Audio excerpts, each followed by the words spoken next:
3월 중순 이례적으로 수도권 등 전국 곳곳에 대설주의보가 내려지면서 눈길 사고가 우려됩니다. 네, 새벽 교통사고로 사망자가 나오기도 했는데요. 취재기자 연결해서 도로 상황부터 살펴보겠습니다. 정인용 기자 자세한 상황 전해주시죠. 네, 밤사이 서울을 비롯한 수도권과 중부 지역은 물론이고 전북 내륙과 전남 북동부로 대설주의보가 확대됐습니다. 강원 내륙과 경남, 경북 일부 지역, 제주 산간에도 대설특보가 내려졌는데요.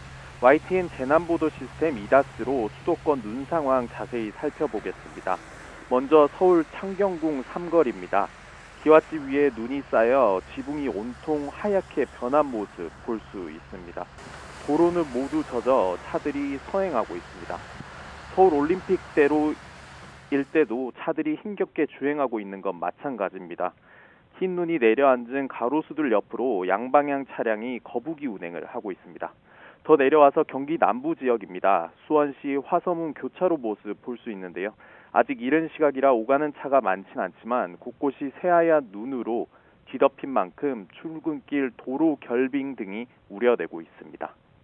서울시와 경기도 모두 제설대책 비상근무 1단계를 가동하고 도로 안전에 만전을 기하고 있습니다. 네, 이미 밤사이 눈길 교통사고도 발생했다고요? 네, 그렇습니다. 역시 화면으로 보시겠습니다. 구급차와 함께 도로가 통제돼 있고 바로 뒤편에는 쓰러진 가로수와 전복된 승용차 한 대가 보입니다. 오늘 새벽 0시 50분쯤 경기 안산시 상록구 성포동의 산업도로에서 승용차가 눈길에 미끄러져 중앙분리대를 들이받고 전복된 겁니다. 이 사고로 운전자가 현장에서 사망했고 뒤따르던 차량도 파편 등의 피해를 입었습니다. 경찰과 소방은 정확한 사고 원인을 조사하고 있는데요. 곧 출근길이 본격화할 텐데 운전 시 눈길 사고에 각별히 유의하셔야겠습니다. 지금까지 사회부에서 YTN 정인용입니다. 네, 이렇게 3월 중순에 서울에 대설주의보가 내려진 건 역대 처음인데요. 네, 저희가 앞서 눈길 사고 소식 전해드렸는데요. 출근길에는 돌풍과 우박까지 덮칠 걸로 보여 주의가 필요합니다. 정혜윤 기자의 보도입니다. 지난 2018년 3월 21일 전국 곳곳에 절기 춘분이 무색할 정도의 설경이 펼쳐졌습니다. 당시 강원도뿐 아니라 수도권과 충청, 전북까지 추위 속에 폭설이 쏟아져 출근길 도로 곳곳이 마비되고 수십 개 학교에서 휴교 사태가 발생했습니다. 원인은 때늦은 북극한기였습니다. 올해도 3월 20일 절기 춘분을 앞두고 비슷한 날씨가 찾아올 가능성이 있습니다. 이미 영하권 추위가 시작된 가운데 새벽 사이 북서쪽 상공에서 영하 40도에 육박하는 북극한기가 본격적으로 남하하겠습니다. 특히 한기를 동반한 저기압 소용돌이가 내륙으로 유입되며 아침 출근길까지 전국 곳곳에 돌풍과 벼락, 우박을 동반한 많은 눈이 지속하겠습니다. 북극에서 내려오는 찬 공기로 인한 극저기압이 발생해서 한반도를 통과하겠습니다. 이로 인해 강한 눈, 바람, 돌풍이 불며 천둥, 번개를 동반한 요란한 날씨가 예상됩니다. 기상청은 이미 30cm 이상의 폭설이 내린 동해안에 내린 만큼의 많은 눈이 더 내리고 중부 내륙과 경북 북부 내륙에도 최고 15cm에 달하는 많은 눈이 더 오겠다고 밝혔습니다. 특히 악기상이 지속하며 수도권의 대설특보가, 제주도와 해안, 내륙에는 강풍특보가 확대하고 해상 대부분에는 풍랑특보가 지속할 전망입니다. 기상청은 북극 한파와 함께 찾아온 특이 기상은 이번 주 초중반까지 이어지다 주 후반인 목요일 낮부터 점차 사라질 것으로 내다봤습니다. YTN 정혜윤입니다. 행정안전부는 수도권과 충남에 대설특보가 발효됨에 따라 어젯밤 11시를 기해 중앙재난안전대책본부 1단계를 가동했습니다. 행안부는 대설 위기경보 수준도 관심에서 주의 단계로 상향 조치했습니다.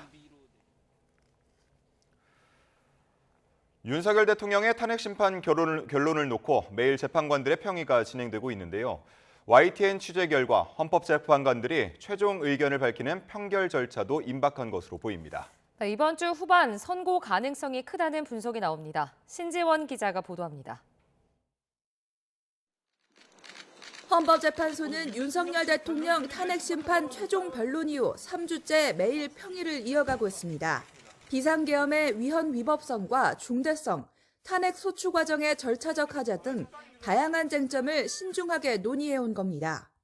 YTN의 헌법재판소 취재 결과 지난주까지만 해도 선고일자 논의도 시작하지 못했던 평의는 사실상 마무리 단계에 접어든 것으로 확인됐습니다. 재판관 8명이 주요 쟁점별 논의를 마무리하고 탄핵 인용과 기각 등에 대해 최종 의견을 밝히는 평결 절차가 임박했다는 관측입니다. 쟁점에 대한 의견을 나누는 평의와 달리 평결은 단 한 차례 진행되는데 이때 결정문 보완 등에 걸리는 시간을 고려해 선고 시점도 함께 논의한 뒤 청구인과 피청구인 양측에 곧바로 통지될 것으로 보입니다. 오늘이나 내일 판결이 진행될 경우 늦어도 내일 선고일이 고지될 가능성이 있는 건데 과거 대통령 탄핵 사건의 선고 기일이 2, 3일 전 통지된 점을 고려하면 선고일은 오는 20일이나 21일쯤이 될 가능성에 무게가 실립니다. 또 대통령 탄핵 선고의 생중계 여부는 판결 절차가 끝난 이후 논의 대상에 오를 것으로 보입니다. 다만 박근혜 전 대통령 사건의 경우 보안 유지를 위해 다양한 경우의 수로 결정문을 미리 써둔 뒤 선고 당일 판결이 이뤄진 전례가 있습니다. 또 전원 일치 판결을 고려해 조율이 필요한 경우 그만큼 판결과 선고가 늦어질 가능성도 배제할 수는 없습니다. YTN 신지원입니다. 윤 대통령의 탄핵 심판 선고를 앞두고 헌법재판소 인근의 긴장감은 높아지고 있습니다. 네, 경찰은 경계태세를 강화하고 있고 상인들은 선고 당일 휴업을 고려하고 있습니다. 배민혁 기자가 현장에 다녀왔습니다. 윤석열 대통령 탄핵 심판 선고를 앞둔 헌법재판소 앞. 윤 대통령 지지자들의 필리버스터 기자회견이 이어지고 천막을 치고 자리를 잡은 채 농성하는 사람도 보입니다. 정문 건너편에 모인 지지자들은 생수에 식량까지 준비하며 장기전에도 대비하고 있습니다. 돌발 상황을 막기 위해 경찰은 헌재 인근을 봉쇄하다시피 경계하고 있습니다. 보시는 것처럼 주변 골목 깊은 곳까지 경찰 기동대 버스들이 차벽을 이루고 있습니다. 또 헌법재판소 담장에는 철조망과 경찰 펜스까지 설치됐는데 마치 요새를 방불케 하는 모습입니다. 계속되는 집회로 일대가 혼잡해지면서 이미 휴업에 들어간 상점도 보이는데 어렵게 장사를 이어가는 상인들도 영업시간을 줄이는 등 어려움을 호소합니다. 지금 동네 분위기가 이래서 지금 많이들 오시기를 꺼려하시고 계시고요. 영업하는데 매출에 많은 감소가 지금 주말이나 이럴 때는 밖에서 막 진짜 욕소리도 많이 들리고 상당히 불편함이 많습니다. 경찰은 일대 상점에 길거리에 내놓은 입간판과 화분 등 자칫 무기로 쓰일 수 있는 물품을 치워달라고 당부한 가운데 상인들은 흥분한 시위대로 인해 선고일에 사고가 생기지는 않을지 걱정이 끊이지 않습니다. 영업은 당연히 못할 것 같고요. 나와서 셔터를 내리고서라도 이 건물에서는 좀 지키고 있어야 되지 않을까. 3호선 안국역은 탄핵 심판 선고일을 시작으로 일대 상황이 안정될 때까지 폐쇄되는데 역산의 물품 보관함의 신규 이용도 제한됩니다. 또 공공자전거 따릉이도 수거 조치하는 등 헌재 일대에서는 탄핵 심판 선고일을 앞두고 대비가 한창입니다. YTN 배민혁입니다. 박성재 법무부 장관의 탄핵 심판 첫 정식 변론이 오늘 진행됩니다. 박 장관은 지난달 24일 열린 변론 준비 기일에 이어 오늘 변론 기일에도 직접 출석할 예정입니다. 변론 기일에서는 국회 측이 박 장관의 탄핵 소유 사유를 설명하고 이에 대한 박 장관 측의 답변이 진행될 전망입니다. 양측의 변론도 이어질 예정인데 국회 측은 앞선 준비 기일에서 박 장관이 윤석열 대통령의 계엄 선포를 만류했는지 의심된다며 파면해야 한다고 주장했습니다. 반면 박 장관 측은 국회 탄핵 소추가 졸속으로 이뤄졌고 사유도 특정되지 않아 부적법하다며 신속히 각하돼야 한다고 반박한 바 있습니다. 윤석열 대통령과 함께 한덕수 국무총리의 탄핵 심판 결과도 늦어지고 있습니다. 네, YTN 취재 결과 한 총리 사건 역시 아직 판결이 진행되지 않은 것으로 파악되는데요. 윤 대통령과 함께 선고될 가능성도 거론됩니다. 김영수 기자입니다. 한덕수 총리 탄핵 심판은 윤석열 대통령보다 엿새 빠른 지난달 19일 한 차례 변론으로 마무리됐습니다. 제게 남은 꿈은 단 한 가지, 하루빨리 불합리한 혐의를 벗고 국민께 약속드린 마지막 소임을 다하는 것입니다. 최종 변론을 마치고 벌써 한 달 가까이 흘렀지만 선고일조차 지정되지 않았습니다. YTN 취재 결과 한 총리 사건 역시 헌법재판관들이 인용이나 기각, 각하 의견을 모으는 이른바 평결을 진행하지 않은 것으로 파악됐습니다. 아직 결론이 나오지 않았다는 건데 윤 대통령 사건과 함께 선고할 가능성이 거론됩니다. 탄핵 사유가 계엄 선포와 직간접적으로 관련된 데다 국정 운영의 안정성까지 함께 고려될 거라는 분석이 배경에 있습니다. 다만 대통령과 총리의 탄핵 심판은 엄연히 다른 사건인 만큼 연동되기 어렵다는 시각도 있습니다. 결국 사건 중요도를 따져 윤 대통령 선고를 먼저 한다면 한 총리 탄핵 심판 결론은 다음 주로 밀릴 가능성도 배제할 수 없습니다. 일각에서 윤 대통령 탄핵 여부를 민주당 이재명 대표 선거법 위반 사건 2심 선고 이후에 결정해야 한다는 주장이 나오지만 현재는 이 대표 항소심 선고 일정은 전혀 고려하지 않는 것으로 전해졌습니다. YTN 김영수입니다. 윤 대통령 탄핵 선고가 임박했다는 관측 속에 여야는 헌재 결정에 승복하겠다는 서로의 메시지를 겨냥해 진정성이 없다며 비판을 이어갔습니다. 여당은 탄핵안이 8차례 기각되는 동안 야당이 승복한 적이 있느냐고 되물었고 민주당은 마은혁 헌법재판관을 임명하라는 헌재 판결부터 따르라고 맞받았습니다. 김철희 기자가 전해드립니다. 헌법재판소 판단을 따르겠다는 뜻을 공개적으로 밝혔던 여당 지도부는 연이은 탄핵 기각을 고리로 야당 책임론을 꺼내 들었습니다. 야당이 추진한 탄핵 소추안 8건이 잇따라 기각될 동안 승복하거나 반성하는 모습을 보인 적이 없다며 민주당의 승복 의지에 의문을 제기한 겁니다. 무리하게 탄핵을 주도한 국회의원과 정당의 민영사상 책임을 묻는 방안도 적극적으로 검토할 필요가 있습니다. 또 대한민국 최대 리스크로 민주당 이재명 대표를 꼽으며 헌법재판소 결론뿐 아니라 자신의 재판 결과에도 승복하라고 압박했습니다. 이제 이재명 대표도 사법부 겁박은 그만두고 본인에 대한 판결을 겸허하게 수용하겠다는 뜻부터 온 국민 앞에 약속해야 합니다. 지도부가 승복을 강조하는 사이 국민의힘 의원들은 대통령 직무 복귀를 촉구하는 헌재 앞 릴레이 시위를 이어가면서 투트랙 전략이란 분석도 나왔습니다. 민주당은 이 같은 여당 행보를 이중적이라고 보고 헌재에 승복하겠다는 약속의 진정성을 문제 삼고 나섰습니다. 헌법재판소를 향한 위협과 공격부터 중단해야 하는 것 아니냐는 논리인데 헌재 결정에도 마은혁 헌법재판관을 임명하지 않고 있다는 점도 부각했습니다. 제발 말만 하지 말고 행동으로 진정성을 보여주길 바랍니다. 최상목 부총리에게도 마은혁 재판관을 즉각 임명하라고 하십시오.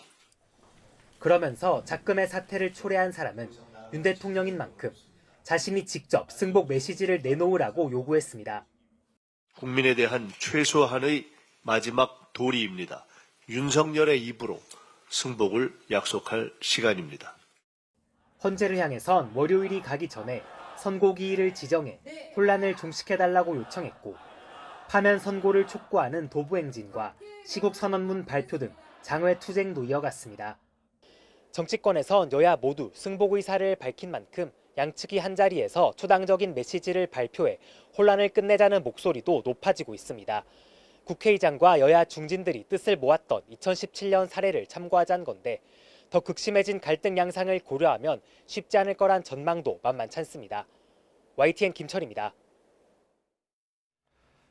서울 서부지방법원 폭력 사태 가담자들에 대한 재판이 이어지는 가운데 어제 피고인 20명이 재판을 받았습니다. 이들 가운데 일부는 법원 진입 사실을 인정하면서도 문을 강제로 여는 데는 개입하지 않았다고 주장했습니다.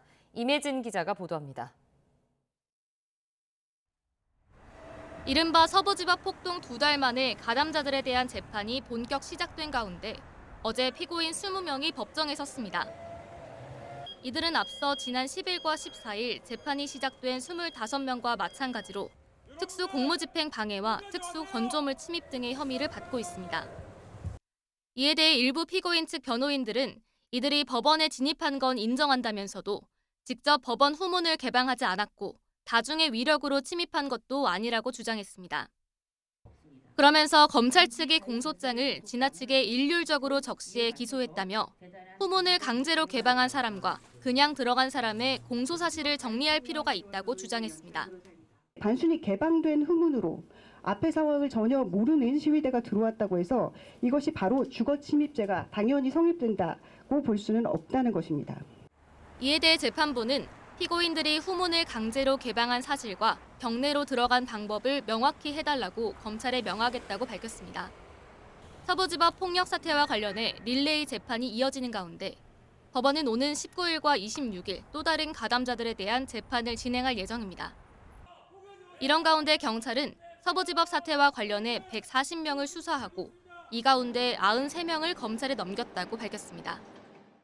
경찰은 또 서부지법과 헌법재판소를 겨냥한 협박글 177건을 포착해 이 가운데 글 28건을 작성한 25명을 검거했다고 말했습니다. YTN 임혜진입니다.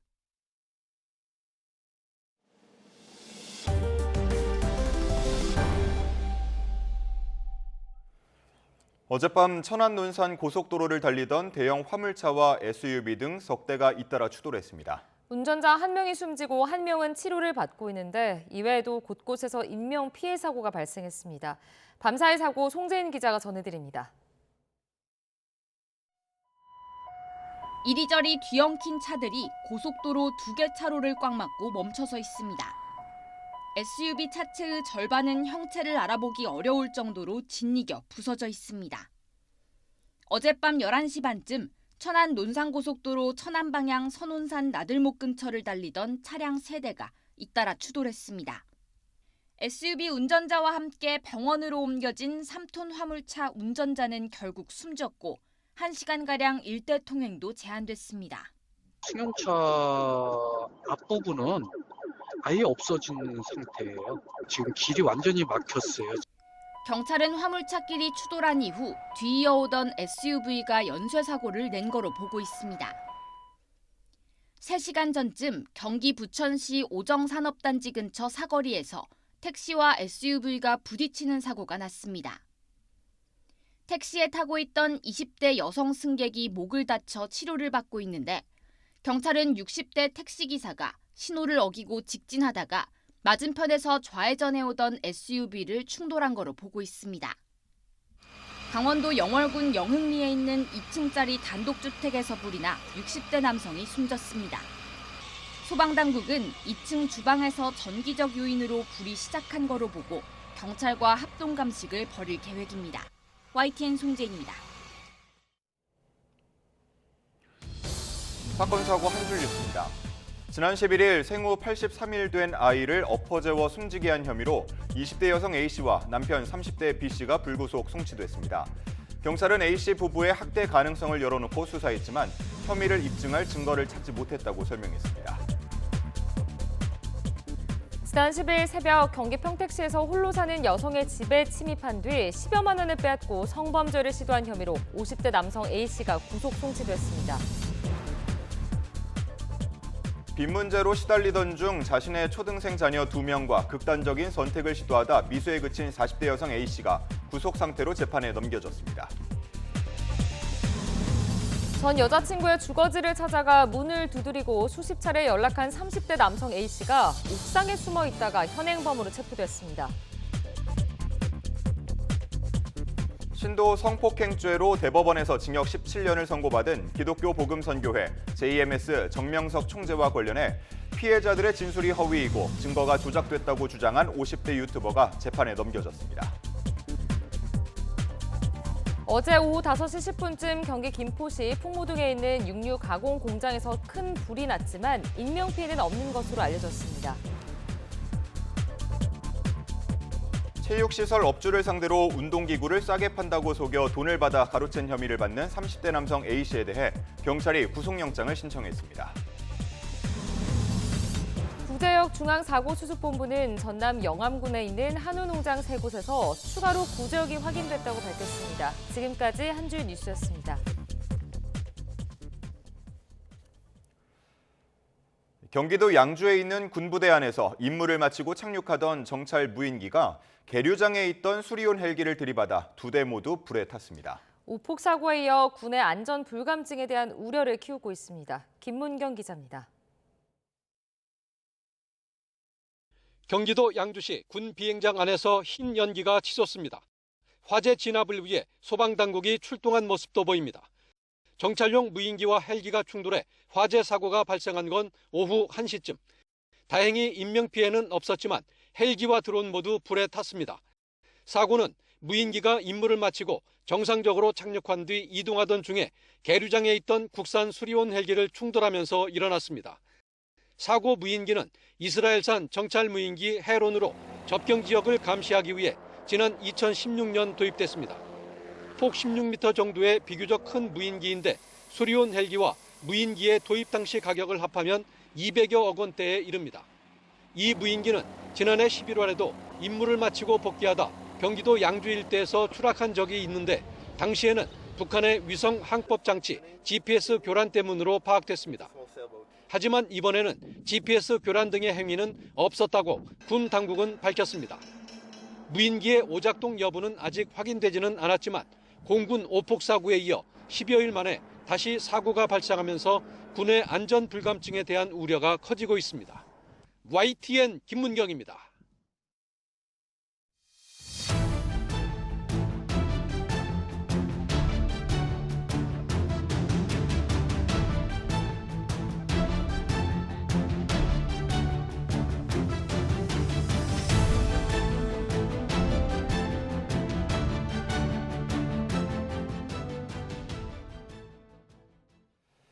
정부는 미국 에너지부가 우리나라를 민감국가에 포함한 것은 산하연구소 보안 관련 문제 때문이라고 밝혔습니다. 추측으로 떠돌던 핵무장론이나 비상계엄 등의 영향은 아니라는 건데요. 정작 보안 문제에 우리나라가 어떻게 연관돼 있다는 건지는 설명하지 않았습니다. 홍선기 기자가 취재했습니다. 정부는 미국 에너지부가 한국을 민감국가로 포함시킨 이유는 보안 문제 때문이라고 밝혔습니다. 미국 측과 접촉해 배경을 파악한 결과 외교정책상의 문제가 아니라 미 에너지부 산하연구소에 대한 보안 관련 문제가 이유로 파악됐다는 겁니다. 외교정책상의 문제가 아니라는 건 비상계엄 선포나 대통령 탄핵 사태와는 관련이 없다는 점을 강조하기 위한 것으로 보입니다. 또 정치권 등 일부에서 제기된 핵무장론 때문이라는 주장에도 선을 그은 것으로 해석됩니다. 최근 들어서 달라진 것은 한국 내에서 약간 무차별적으로 제기되고 있는 핵무장론, 그 이슈가 좀 크게 작동을 하지 않았나라고 하는 의심은. 정부는 또 민감국가 리스트에 올랐다고 해서 한미 간 공동 연구 등 기술 협력에 큰 영향이 없을 것이라는 점을 미국이 확인했다고 강조했습니다. 그렇다고 우리나라가 포함된 기타 지정 국가에 요구하는 연구진 이력서 45일 전 제출 의무 등을 면제한다는 얘기는 없습니다. 무엇보다도 연구소 보안 관련 문제라는 것이 정확히 어떤 건지는 여전히 의문입니다. 한국의 어떤 점이 미 에너지부 산하연구소의 보안 문제에 저촉되는지를 설명하지 않은 겁니다. 정부는 단지 과거에도 한국이 민감국가 리스트에 포함됐다가 미국 측과의 협의로 제외된 선례가 있다고 밝혔습니다. 그러면서 이번 문제 해결을 위해 지속적으로 노력해 나갈 계획이라고 밝혔는데 일단 다음 달 15일부터 우리나라가 민감국가에 포함되는 건 기정사실화하는 분위기입니다. YTN 홍성기입니다. 미국 에너지부가 한국을 민감국가로 지정한 이유에 관심이 집중되는 가운데 미국 에너지부 계약직 직원이 한국으로 원자로 설계 소프트웨어를 유출하려다 적발된 사실이 확인됐습니다. 에너지부 감사관실이 미 의회에 제출한 보고서를 보면 아이다호 국립연구소 직원이 수출 통제 대상인 정보를 들고 한국으로 향하는 항공기에 탑승하려다 적발돼 해고됐습니다. 감사관실은 해당 직원이 소지한 한 정보는 아이다호 국립연구소가 소유한 원자로 설계 소프트웨어로 특허 정보에 해당한다고 설명했습니다. 사건은 감사 보고 대상 기간인 2023년 10월 1일부터 2024년 3월 31일 사이에 발생한 것으로 보입니다. 감사관실은 적발한 직원의 정부 이메일과 메신저 기록을 조사한 결과 해당 정보가 수출 통제 대상이라는 사실을 인지하고 있었고 외국 정부와 소통한 흔적도 나왔다고 밝혔습니다. 미국이 한국을 민감국가로 지정했다는 사실이 뒤늦게 알려지면서 안덕근 산업통상자원부 장관이 3주 만에 다시 미국 방문을 추진합니다. 방미가 성사될 경우 안 장관은 크리스 라이트 미 에너지부 장관과 만나 알래스카 가스 개발과 원전 등 한미 에너지 협력을 논의할 계획입니다. 특히 한국이 민감 국가로 지정된 배경과 미국 측의 입장을 확인하고 해당 목록에서 제외해달라고 요청할 방침입니다. 지난달 미국의 소매 판매가 전월 대비 0.2% 상승에 그치며 예상치를 크게 밑돌고 뉴욕 제조업 지수도 크게 하락했습니다. 네, 미국 경제를 떠받쳐왔던 소비가 흔들리고 제조업도 위축되는 등 미국 트럼프 행정부의 관세와 감원 정책의 충격이 현실화하고 있습니다. 뉴욕지국 연결해서 자세한 소식 알아보겠습니다. 이승은 특파원. 네, 뉴욕 맨해튼입니다. 네, 트럼프 대통령의 경제 정책이 의도와는 다른 결과를 내고 있군요. 네, 그렇습니다. 지난달에 미국의 소매 판매는 7,227억 달러로 전월 대비 0.2% 증가했고 1년 전보다는 3.1% 상승했습니다. 이는 전월 대비 0.6% 증가를 예상한 전문가 전망치를 크게 밑돈 수치입니다. 특히 레스토랑과 바의 매출이 13개월 만에 가장 큰 폭으로 감소해 미국 경제의 중추인 이 소비 심리가 악화한 것으로 나타났습니다.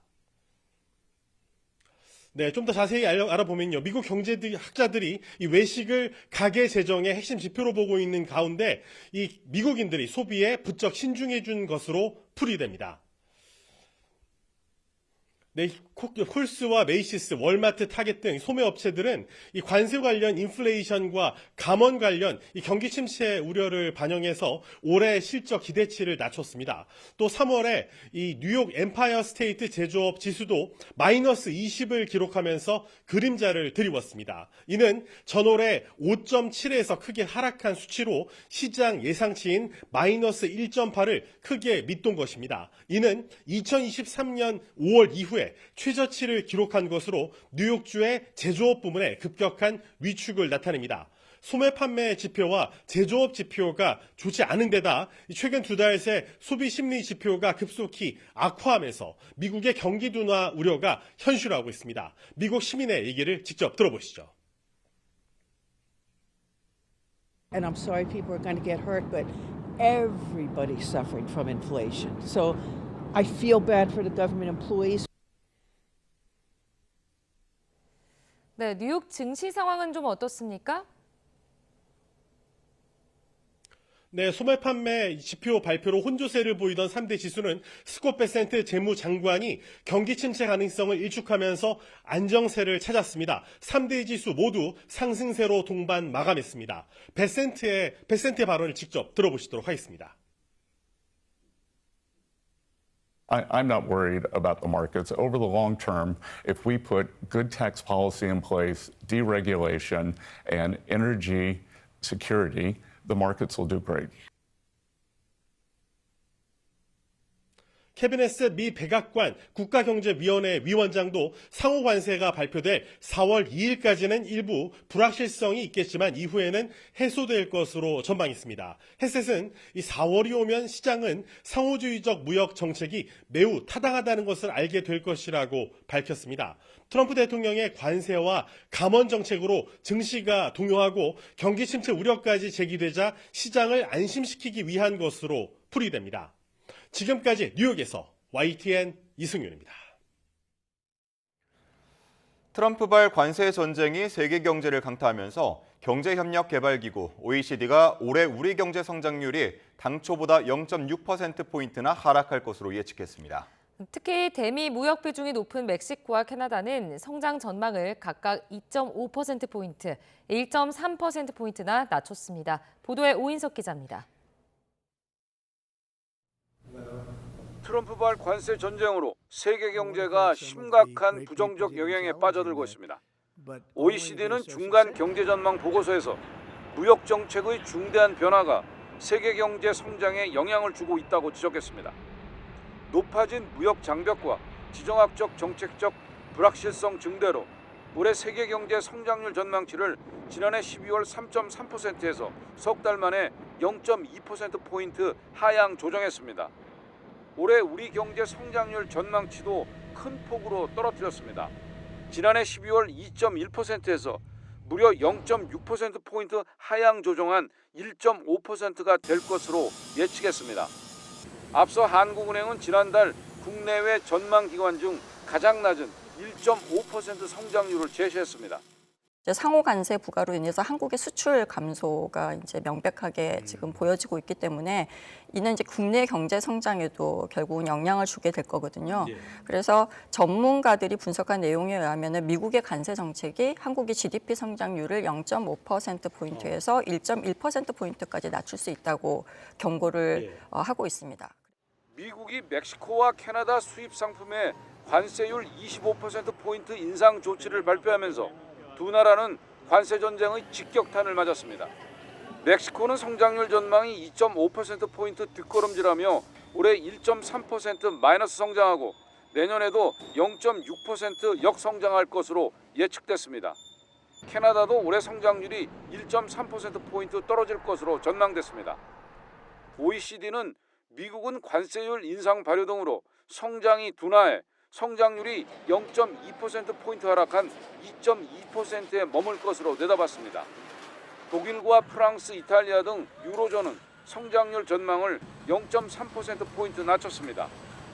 중국은 관세의 부정적 영향이 정책 지원 강화로 상당 부분 상쇄되면서 성장률 전망치를 0.1%포인트 상향 조정했습니다. YTN 오인석입니다. 오늘의 주요 경제 일정입니다. 기습적으로 기업회생을 신청한 홈플러스 사태와 관련해 국회 정무위원회가 긴급 현안 질의를 엽니다. 국회가 증인으로 채택한 홈플러스 최대 주주 MBK 파트너스의 김병주 회장은 불출석을 통보했습니다. 금융당국이 보험 개혁을 추진하기 위한 종합 방안을 내놓습니다. 이번 안에는 소비자 신뢰 회복과 혁신을 키워드로 5대 전략이 담겼습니다. 한국소비자원 소비자분쟁조정위원회가 오늘까지 티몬과 위메프 여행상품 결제 피해자를 대상으로 집단소송 지원 신청을 받습니다. 대상은 집단 분쟁 조정에 참여했지만 여행사 등 판매사가 조정한 수용을 거부해 환급받지 못한 소비자 6,800여 명입니다. 우리나라에 체류하는 외국인은 얼마를 벌고 또 얼마를 가족에게 보낼까요? 통계청이 2024년 이민자 체류 실태 및 고용조사 결과를 발표합니다. 국내 체류 외국인들을 세분화해 한국 생활을 분석한 자료입니다.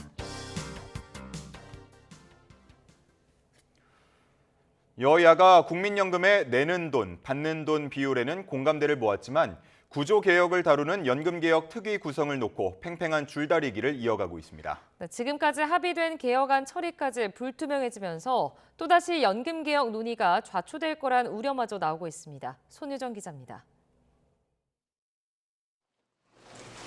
지난 14일 여야가 국민연금에 내는 돈, 소득 대체율 43%에 전격 합의하면서 이 같은 내용의 개혁안이 이르면 이번 주 본회의에서 처리될 거란 기대가 커졌습니다. 오직 국민을 위해서 대승적으로 한 번 더 양보하기로 결정했습니다. 우리 국민의힘은 긍정적으로 또 수용하고 환영하겠다는. 하지만 주말을 거치며 분위기는 달라졌습니다. 소관 상임위인 보건복지위 여야 간사가 실무협의 회동조차 하지 못했는데 쟁점으로 떠오른 건 연금개혁특위 구성 문제였습니다. 앞서 여야는 인구 경제 상황에 따라 연금액을 조정하는 자동 조정 장치와 같이 구조적 개혁은 별도 특위를 꾸려 논의하기로 했습니다. 자동 조정 장치 도입을 고수해왔던 국민의힘은 연금특위 구성 합의가 없다면 내는 돈, 받는 돈 비율인 모수 개혁안도 받아들일 수 없다고 못 박았습니다. 이에 민주당은 특위 구성은 모수 개혁 다음에 논의할 문제라며 반발한 겁니다. 특위에 합의 처리 문구를 넣느냐를 두고도 신경전은 이어졌습니다. 연금 문제는 여야 합의로 처리해온 데다 특위 구성에서 야권이 수적 우세에 있다는 여당과 위원장이 여당 몫이기에 합의 처리 문구는 필요하지 않다는 민주당이 맞서고 있습니다. 연금 개혁을 둘러싼 여야 공방은 주도권 싸움으로 옮겨붙는 양상입니다. 연금특위 구성이 지연되는 이유 역시 이 대표의 결정 때문임을 의미합니다. 신정성이 있다면 합의 처리라는 상식적인 원칙을 거부할 이유가 전혀 없습니다. 국민의힘은 뭔 하나를 양보해서 합의될 것 같으면 또 조건을 내걸고 국정을 마치 어린아이들 장난하듯이 하는 것 같습니다. 양당 지도부가 내부 논의를 더 거치기로 한 만큼 큰 틀에서의 합의 가능성은 여전히 남아 있습니다. 다만 합의가 미뤄질 경우 탄핵 정국과 맞물리며 연금개혁 동력이 사그라들 거란 우려도 적지 않습니다. YTN 손효정입니다. 국민의힘 권성동, 더불어민주당 박찬대 원내대표는 우원식 국회의장 주재로 만나 연금개혁과 추가 경정 예산 편성 문제 등을 논의합니다. 현재 여당은 모수개혁 처리보다 연금특위 구성 합의가 우선이라고 주장하지만 민주당은 담당 상임위인 국회 보건복지위원회에서 모수개혁 법안부터 처리해야 한다고 맞서고 있습니다. 여야 회동과 함께 국회 보건복지위 전체 회의도 예정돼 있는데 여기에서 연금개혁 관련 법안을 처리하기 위해선 적어도 오전까진 법안 심사 소위를 열어야 합니다.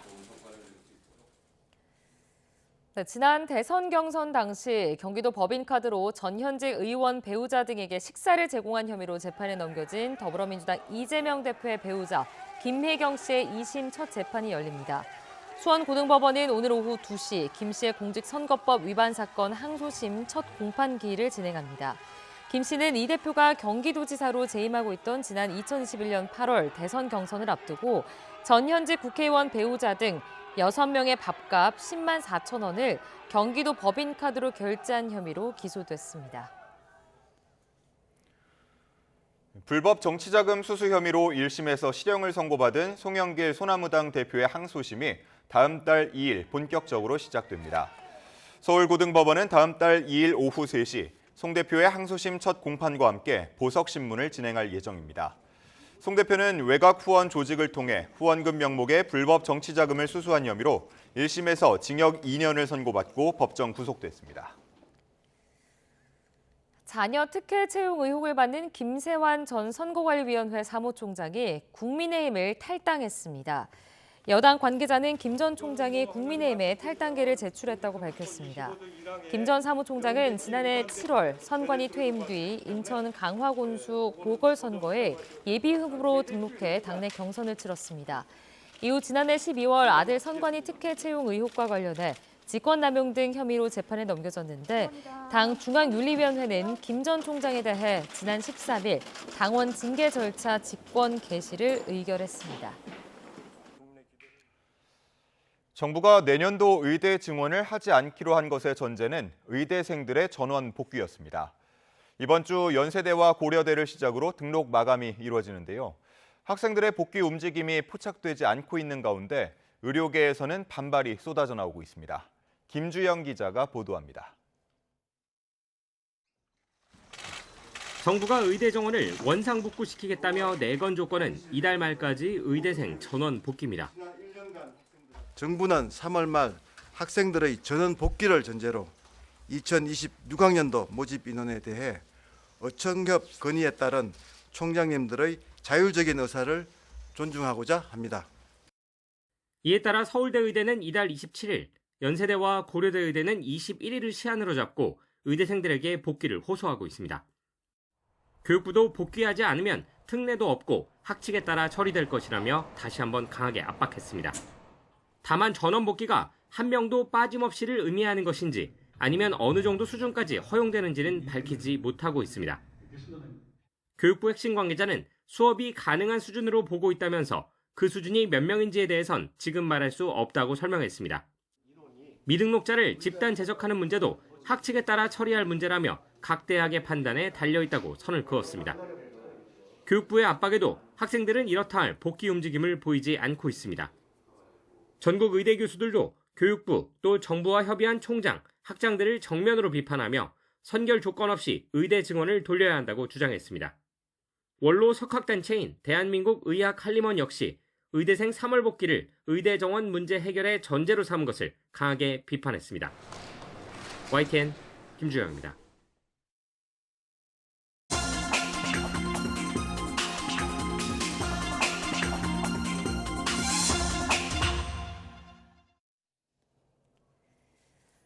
오늘의 글로벌 픽입니다. 미국발 관세 전쟁의 포화 속에 수출이 막힌 중국이 소득 주도 성장을 밀어붙이고 있습니다. 그동안 공급 주도의 성장 정책에서 벗어나 주민들의 소득을 높여 내수 소비를 촉진하겠다는 구상입니다. 베이징 강정규 특파원이 전해드립니다. 낡은 물건을 새 제품으로 교체할 때 정부에서 판매 가격의 15% 안팎을 지불해주는 2구 환신 정책. 생필품이나 가전부터 최신 스마트 기기까지 적용 범위가 넓어지고 있습니다. 也在考虑这个性价比的问题，反正感觉这个政策还是挺好的，能有点补贴，而且15%我感觉不少了。 여기에 더해 중국의 최대 명절인 춘제 효과로 올해 1, 2월 소매 판매는 작년 대비 4% 늘었습니다. 같은 기간 산업 생산도 5.9% 증가해 시장 전망치를 웃돌았습니다. 그러나 부동산 개발 투자는 9.8% 줄어 침체가 여전했고 관세 전쟁 등 대외 불안 요소도 큽니다. 실제 올해 첫 2달간 수출은 2.3% 상승에 그쳤고 내수 지표인 수입은 8.4%나 감소했습니다. 外部环境更趋复杂严峻，不稳定不确定因素较多，国内需求偏弱。 연례 정치 행사 양회에서 내수 부양을 최우선 과제로 꼽은 중국이 30가지 실행 계획을 내놨습니다. 그동안 생산 주도의 성장 정책에서 벗어나 인민의 소득을 높여 소비를 촉진한다는 게 골자입니다. 최저임금 인상과 유급 휴가 보장에 더해 양로, 육아 보조금 등 그간 소극적이었던 현금 지원에도 나섭니다. 育儿补贴、劳动工资等政策，相关职能部门正在积极加紧制定和推出。 관세 장벽에 막힌 과잉 생산의 배출구로 떠오른 중국판 소득 주도 성장. 외자와 수출의 균형이 무너진 와중에 외바퀴로 달릴 수 있을지는 지켜봐야 합니다. 베이징에서 YTN 강정규입니다. 네, 지난 주말 미국 중서부와 남부를 강타한 폭풍으로 8개 주에서 최소 40명이 숨졌다고 뉴욕타임스 등 미국 언론이 보도했습니다. 뉴욕타임스는 현지 시간 16일까지 사흘 동안 이어진 토네이도와 폭우를 동반한 강풍으로 미주리주와 아칸소, 텍사스 등 8개 주에서 피해가 잇따랐다고 보도했습니다. 특히 지난 주말 12개의 토네이도가 발생한 미시시피주에서는 최대 시속 179km의 토네이도로 최소 6명이 숨지고 200여 명이 집을 잃은 것으로 나타났습니다. 캔자스주에서는 지난 15일 셔먼 카운티의 고속도로에 모래폭풍이 덮치면서 차량 50여 대가 충돌하면서 8명이 숨졌습니다. 미군이 예멘의 친이란 후티 반군을 목표로 또 공습했습니다. 후티가 운영하는 사바통신은 현지 시각 17일 새벽 예멘 북부 항구 도시 호데이다의 면화 공장이 2차례 폭격을 당했다고 보도했는데요. 중동 주둔 미군을 총괄 지휘하는 중부사령부는 성명에서 이란이 지원하는 후티 테러리스트에 대한 작전을 계속하고 있다며 공격 사실을 확인했습니다. 멸종 위기종인 눈표범 무리가 파키스탄 산맥에서 포착돼 화제입니다. 지난 13일 파키스탄 북부 카라코람 산맥에서 4마리의 눈표범이 눈 속을 헤치고 가는 모습이 보시는 것처럼 촬영이 됐는데요. 해당 영상을 촬영한 현지 야생동물 관리인은 일주일 동안 눈표범 무리의 발자국을 추적한 끝에 운 좋게 포착했다고 밝혔습니다. 눈표범은 국제보호단체 멸종 위기종 목록에서 이른바 취약 등급으로 분류되어 있습니다. 지금까지 글로벌 픽이었습니다. 조태열 외교부 장관은 안드리 시비하 우크라이나 외교장관에게 북한군 포로의 국내 송환 협조를 요청했습니다. 외교부는 조 장관이 시비하 장관과의 전화 통화에서 우크라이나 군에 의해 생포된 북한군은 헌법상 우리 국민이란 점을 설명했다고 밝혔습니다. 또 본인들이 한국행을 원할 경우 전원 수용한다는 기본 원칙과 필요한 보호와 지원을 제공해 나갈 것이라는 우리 정부 입장을 강조하고 우크라이나 정부의 적극적인 협조를 당부했다고 덧붙였습니다. 밤사이 전국에 눈이 펑펑 쏟아졌습니다. 서울 등 내륙에도 5cm가 넘는 눈이 내려서 쌓였는데요. 지금은 눈발이 조금 약해져서 살짝 흩날리고만 있는 정도입니다. 강한 한기가 눈구름을 강하게 발달시켜서 오늘은 추위 속에 눈이 이어지겠습니다. 출근길 도로가 매우 미끄럽겠는데요.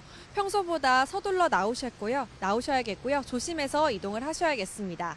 현재 레이더 영상을 보면 전국 대부분 지역이 눈구름의 영향을 받고 있습니다. 대설주의보가 내려진 내륙 곳곳에선 시간당 3에서 5cm의 강한 눈이 관측되고 있는데요. 서쪽을 중심으로는 오늘 아침까지, 영동과 영남, 제주도 지역은 오늘 오후까지도 강한 눈이 계속되겠습니다. 오늘 강원 산간과 북부 동해안 지역은 40cm 이상, 강원 내륙과 경북 북동부에 최고 20cm의 추가 폭설이 쏟아지겠고요. 경기 북동부와 충북, 전북 동부와 영남 내륙에는 3에서 8, 서울 등 그 밖의 내륙에도 1에서 5cm의 눈이 더 오겠습니다. 거센 바람도 비상입니다. 전국적으로 초속 15m 안팎의 강풍이 부는 가운데 경기 서해안과 충남, 호남과 제주도에는 강풍주의보가 내려져 있습니다. 또 대부분 해상에는 풍랑주의보가 발령 중인데요. 해상 안전사고를 조심하시고 간판 등 날아갈 수 있는 시설물도 점검이 필요하겠습니다. 찬바람 탓에 날도 춥습니다. 현재 기온은 서울이 0.6도, 대구가 1.7도를 보이고 있습니다. 낮 기온은 서울이 7도, 광주와 대구가 6도가 되겠는데요. 체감 온도는 4도 정도 낮아서 어제보다 조금 더 쌀쌀하겠습니다. 오늘 눈은 늦은 오후에 서쪽 지역부터 점차 그치겠습니다. 서울은 오후 3시 무렵이 되겠는데요. 꽃샘추위는 내일 아침까지 조금 더 이어진 뒤 모레부터 이맘때 봄 날씨를 되찾겠습니다. 지금까지 YTN 이혜민입니다. 이상으로 뉴스타트 1부 마칩니다. 네, 추운데 또 눈길 사고에 출근길 교통 조심하시기 바랍니다. 잠시 후 2부가 이어지겠습니다. 함께해 주신 여러분 고맙습니다.